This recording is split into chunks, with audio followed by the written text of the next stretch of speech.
Hello, आप सबका मेरे चैनल स्पीडिंग ला ज्ञान में स्वागत और अभिनंदन है। मैं आज आपको यूपी एसजीएस को देखते हुए तथा यूपी जे को देखते हुए यह अधिनियम उत्तर प्रदेश नगर नियोजन विकास अधिनियम 1973 बताने जा रही हूँ। अगर आपको वीडियो अच्छी लगती है तो प्लीज लाइक और सब्सक्राइब करिए। आइए देखिए क्या कह रहा है कि उत्तर प्रदेश नए नगर नियोजन और विकास अधिनियम 1973। अब कह रहा है कि 1973 का जो ये अधिनियम संख्यांक है ये 11 है। क्या कह रहा है कि जो अधिनियम संख्यांक है एक्ट नंबर वह 11 है 1973 का। तो आइए देखिए क्या कह रहा है कि इसका उद्देश्य क्या है। उत्तर प्रदेश नगर नियोजन विकास अधिनियम 1973 का उद्देश्य क्या है। तो कहता है कि योजना के अनुसार उत्तर प्रदेश के कतिपय क्षेत्रों के विकास के लिए, क्या कह रहा, योजना के अनुसार उत्तर प्रदेश के कतिपय क्षेत्र के विकास के लिए और उसके आनुषंगिक विषयों के लिए उपबंध करने के लिए अधिनियम। क्या कह रहा है, इसका उद्देश्य है कि योजना के अनुसार उत्तर प्रदेश के कतिपय क्षेत्रों के विकास के लिए तथा उनके आनुषंगिक विषयों के लिए उपबंध करने के लिए अधिनियम। यह अधिनियम क्या है कि उत्तर प्रदेश के जो क्षेत्र हैं उनका विकास करने के लिए तथा आनुषंगिक विषयों पर व्यवस्था करने के लिए यह अधिनियम बनाया गया है। अब आइए देखते हैं कि इसमें कितने अध्याय और कितनी धाराएं हैं। तो जो उत्तर प्रदेश नगर नियोजन और विकास अधिनियम है उसमें 8 अध्याय और 60 धाराएं हैं। क्या कह रहा है कि अध्याय चैप्टर कितने हैं, 8 हैं और धाराएं कितनी है, 60 धाराएं हैं। तो पहला अध्याय क्या कहता है, पहला अध्याय प्रारंभिक के संबंध में है जो कि धारा 1 और धारा 2 में है। क्या कह रहा है, पहला अध्याय प्रारंभिक है जो कि धारा 1 और 2 में है। दूसरा अध्याय में विकास प्राधिकरण और उसका उद्देश्य बताया गया है। जो विकास प्राधिकरण है उसको बताया गया है, साथ ही उसका उद्देश्य बताया गया है दूसरे अध्याय में, जो कि धारा 3 से लेके धारा 7 तक है। फिर क्या है कि अध्याय 3 है महायोजना तथा क्षेत्रीय योजना का विकास। अध्याय 3 क्या कह रहा है कि महायोजना तथा क्षेत्रीय योजना का विकास, इसके संबंध में जो धारा 8 है 8 से लेके 12 तक इस संबंध में है कि महायोजना और क्षेत्रीय योजना के बारे में बताता है। अध्याय 3A यह जो है विकास क्षेत्रों के प्रमुख सड़कों के संबंध में है। क्या कह रहा है, अध्याय 3A विकास क्षेत्रों के प्रमुख सड़कों के संबंध में है, जिसमें एक ही धारा है 12A। ठीक है। और फिर क्या कह रहा है, अध्याय 4 यह क्या कहता है कि महायोजना एवं जो आंचलिक विकास योजना है उसका संशोधन। क्या कह रहा है, महायोजना और आंचलिक विकास योजना का संशोधन, यह एक ही धारा है, धारा 13। फिर क्या है कि अध्याय 5 कहता है कि भूमि का विकास के संबंध में प्रावधान करता है। अध्याय 5 में क्या कौन सी धाराएं हैं, तो धारा 14 से लेके 16 तक भूमि के विकास के संबंध में प्रावधान किया गया है। अध्याय 6 क्या कहता है, अध्याय 6 है कि भूमि का अर्जन और व्ययन, भूमि का अर्जन कैसे होगा, उसका व्ययन कैसे होगा, इस संबंध में 17 से लेके 19 तक प्रावधान किया गया है। अध्याय 7 यह क्या कहता है, तो अध्याय 7 में विलेख, लेखा और लेखा संपरीक्षा के संबंध में है, जो कि 20 से 24 तक है। अध्याय 7 में क्या है, विलेख, लेखा और लेखा संपरीक्षा के संबंध में है, जो कि 20 से लेकर 24 तक। अध्याय 8 में अनुपूरक तथा प्रकीर्णन उपबंध किया गया है। क्या कह रहा है, अध्याय 8 में अनुपूरक तथा प्रकीर्णन उपबंध किया गया है, जो कि धारा 25 से लेके धारा 60 तक दिया गया है। एक बार और देख लेंगे कि इसमें चैप्टर कितने हैं, 8 हैं और धाराएं 60 हैं। 8 अध्याय और 60 धाराएं हैं। अध्याय 1 प्रारंभिक है, जिसमें कि धारा 1 और 2 है। अध्याय 2 में विकास प्राधिकरण और उसका उद्देश्य बताया गया है, जो कि धारा 3 से लेकर 7 तक है। अध्याय 3 में महायोजना तथा क्षेत्रीय योजना के बारे में प्रावधान किया गया है, जो कि धारा 8 से लेकर 12 तक है। अध्याय 3 में विकास क्षेत्रों की 3A में अध्याय 3A में विकास क्षेत्रों की प्रमुख सड़कों के संबंध में है, जो कि एक ही धारा है 12A। फिर अध्याय 4 है जिसमें जो है महायोजना तथा आंचलिक विकास योजना के संशोधन के संबंध में प्रावधान किया गया है, जो कि इम्पॉर्टेंट है, वह धारा 13 में है। फिर अध्याय 5 है, उसमें भूमि के विकास के बारे में प्रावधान है, जो कि धारा 14 से लेके 16 में दिया गया है। अध्याय 6 यह भूमि के अर्जन और व्ययन के संबंध में है, जिसके संबंध में प्रावधान धारा 17 से 19 तक दिया गया है। अध्याय 7 यह विलेख लेखा और संपरीक्षा के संबंध में है। विलेख लेखा और संपरीक्षा के संबंध में अध्याय 7 है, जो कि धारा 20 से लेके 24 तक है। अध्याय 8 में अनुपूरक तथा प्रकीर्णन उपबंध किया गया है। अध्याय 8 में अनुपूरक तथा प्रकीर्ण उपबंध किया गया है, जो कि धारा 25 से लेके धारा 60 तक दिया गया है। आइए देखिए प्रारंभिक अध्याय 1 देखते हैं प्रारंभिक, जिसमें बताया था कि 2 धाराएं हैं, धारा 1 और धारा 2। तो आइए देखिए पहला धारा 1 क्या कहता है। तो धारा 1 में संक्षिप्त नाम एवं विस्तार के संबंध में है। धारा 1 में क्या है, संक्षिप्त नाम और विस्तार। यह अधिनियम उत्तर प्रदेश नगर नियोजन और विकास अधिनियम 1973 कहा जाएगा। जो अधिनियम है इसको क्या नाम दिया जाएगा, तो कहता है कि उत्तर प्रदेश नगर नियोजन और विकास अधिनियम 1973 कहा जाएगा। ठीक है, नाम हो गया। अब विस्तार के संबंध में कहता है इसका विस्तार छावनी क्षेत्र या प्रतिरक्षा के लिए केंद्र सरकार के स्वामित्वाधीन अभिग्रहित या पट्टे पे ली गई भूमि को अपवर्जित करके संपूर्ण उत्तर प्रदेश पर है। क्या कह रहा है, इसका विस्तार छावनी क्षेत्र तथा प्रतिरक्षा के लिए केंद्र सरकार के स्वामित्वाधीन अभिग्रहित और पट्टे पे ली गई भूमि को अपवर्जित करके संपूर्ण उत्तर प्रदेश पर है। क्या है कि जो छावनी क्षेत्र है, जो क्या है कि सरकार द्वारा छावनी क्षेत्र घोषित किया गया है या प्रतिरक्षा के लिए केंद्र सरकार के स्वामित्वाधीन है, अपग्रहित की गई है या पट्टे पे ली गई है, ऐसे भूमि को अपवर्जित कर दिया जाएगा। अगर छावनी क्षेत्र है तो उस पे जो है यह अधिनियम उत्तर प्रदेश नगर नियोजन और विकास अधिनियम लागू नहीं होगा। या प्रतिरक्षा के लिए केंद्र सरकार के स्वामित्वाधीन है तो भी उस पर उत्तर प्रदेश नगर नियोजन और विकास अधिनियम लागू नहीं होगा। चाहे वह भूमि अभिग्रहित की गई हो या पट्टे पे ली गई हो तो भी उस पे उत्तर प्रदेश नगर नियोजन विकास अधिनियम लागू नहीं होगा और बाकी संपूर्ण उत्तर प्रदेश पे लागू होगा। आइए देखिए धारा 2 क्या कहती है। धारा 2 निर्वचन खंड परिभाषा खंड है, जिसमें कि कुछ परिभाषाएं दी गई हैं। तो जो धारा 2 है उसका खंड का या ए है, उसमें प्रथम परिभाषा सुविधा की दी गई। सुविधा के अनुसार सड़क, जलापूर्ति, जल प्रकाश, जल निकास, मल निकास या फिर लोक कार्य एवं अन्य सुविधाएं जिसे कि राज्य सरकार राजपत्र में अधिसूचना द्वारा इस अधिनियम के प्रयोजनों के लिए सुविधा होना निर्दिष्ट करे। मतलब क्या कह रहा है, सुविधा के अंतर्गत क्या आती है, तो कहता है कि सड़क आती है, जलापूर्ति जो जल आता है नल से वह, फिर क्या कह रहा है कि सड़क पे जो प्रकाश होता है वह आता है, जल निकास आता है जो नालियां बनाई जाती वह आता है, मल निकास आता है या फिर जो लोक कार्य या अन्य सुविधाएं दी जाती हैं जिसे राज्य सरकार क्या करती है, राजपत्र में अधिसूचना द्वारा इस अधिनियम के प्रयोजनों के लिए सुविधा होना निर्दिष्ट करे। अब दूसरी परिभाषा क्या है, तो दूसरी परिभाषा भवन की परिभाषा है जो कि बी में दिया गया है।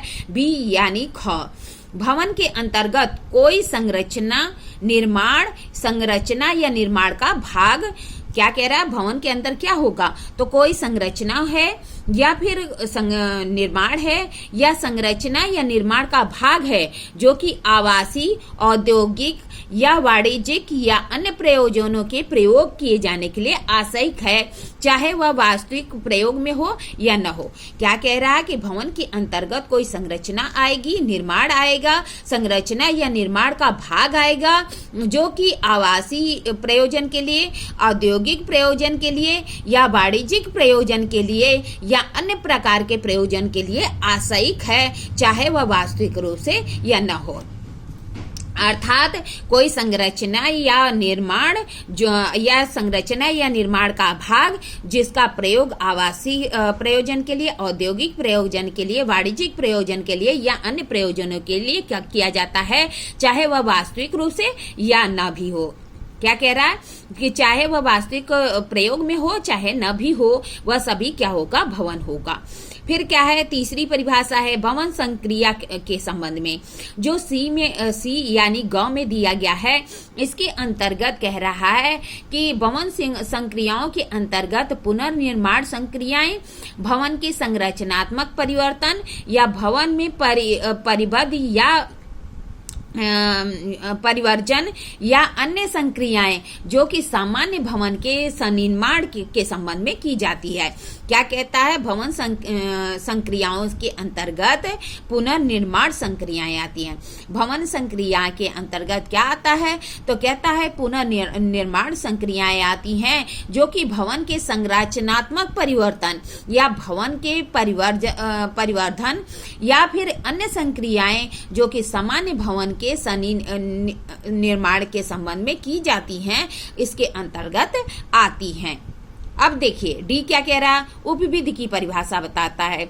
डी अर्थात घ उपविधि की परिभाषा बताता है। इसके अंतर्गत आता है कि विकास प्राधिकरण द्वारा इस अधिनियम के अधीन बनाई गई उपविधि अभिप्रेत है।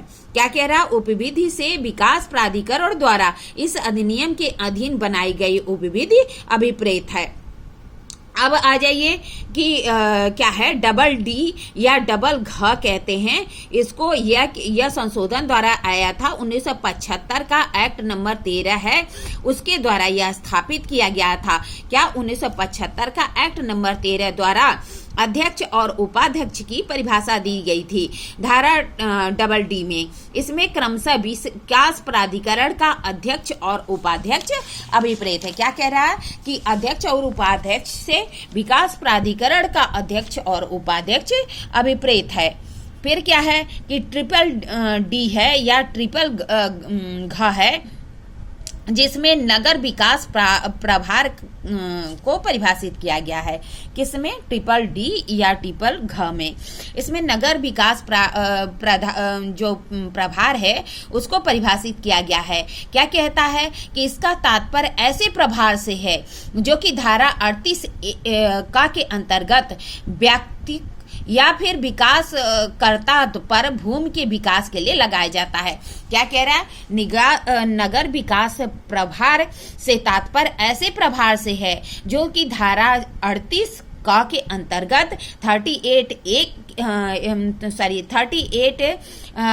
ए के अंतर्गत व्यक्तिगत विकासकर्ता पर भूमि के विकास के लिए लगाया जाता है। अब आइए देखिए, बहुत ही इंपॉर्टेंट परिभाषा है 2E अर्थात 2 अंग में विकास की परिभाषा दी गई है। क्या कहता है, विकास से इसके व्याकरणिक परिवर्तन सहित भूमि में या पर या के ऊपर या नीचे निर्माण, अभियंत्रिती या फिर खनन या अन्य संक्रियाएं करना, किसी भवन या भूमि में उसके तात्विक परिवर्तन करना अभिप्रेत है।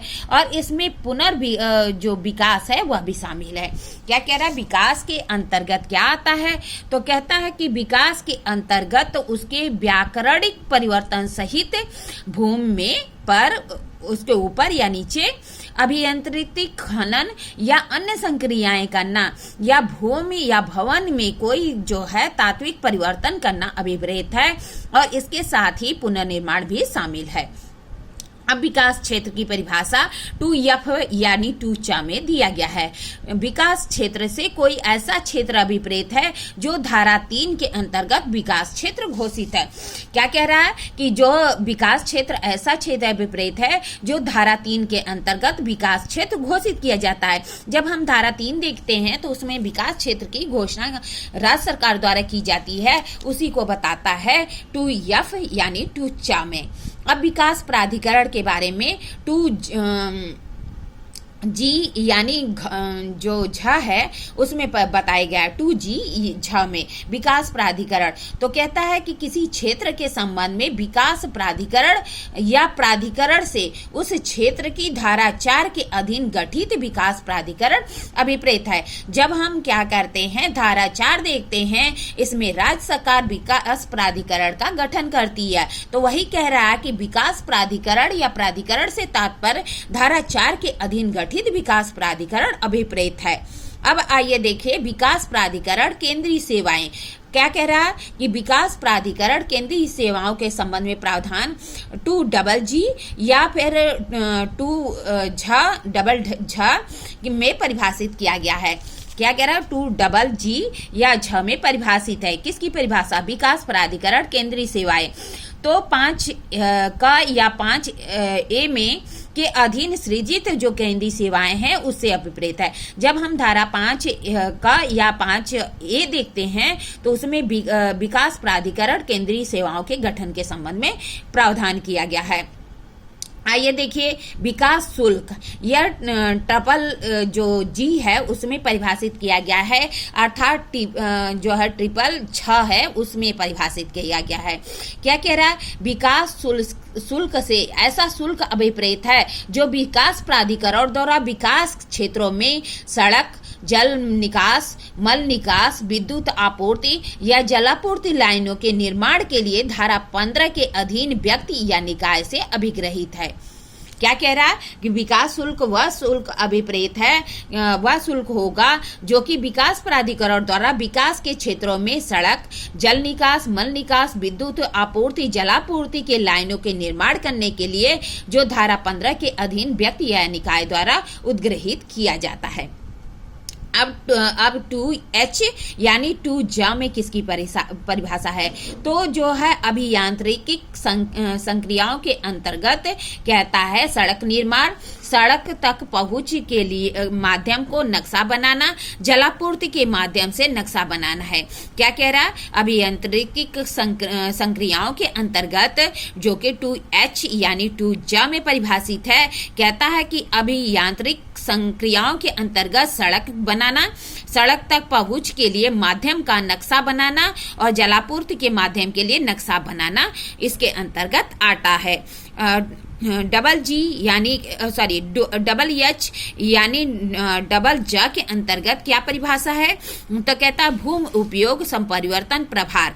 भूमि उपयोग संपरिवर्तन प्रभार की परिभाषा डबल एच या डबल ज में दिया गया है। ऐसा प्रभार परिवर्तनी है जो कि धारा 38 क के अधीन किसी व्यक्ति या संकाय पर महायोजना या क्षेत्रीय योजना में भूमि के उपयोग में परिवर्तन के लिए लगाया जाता है।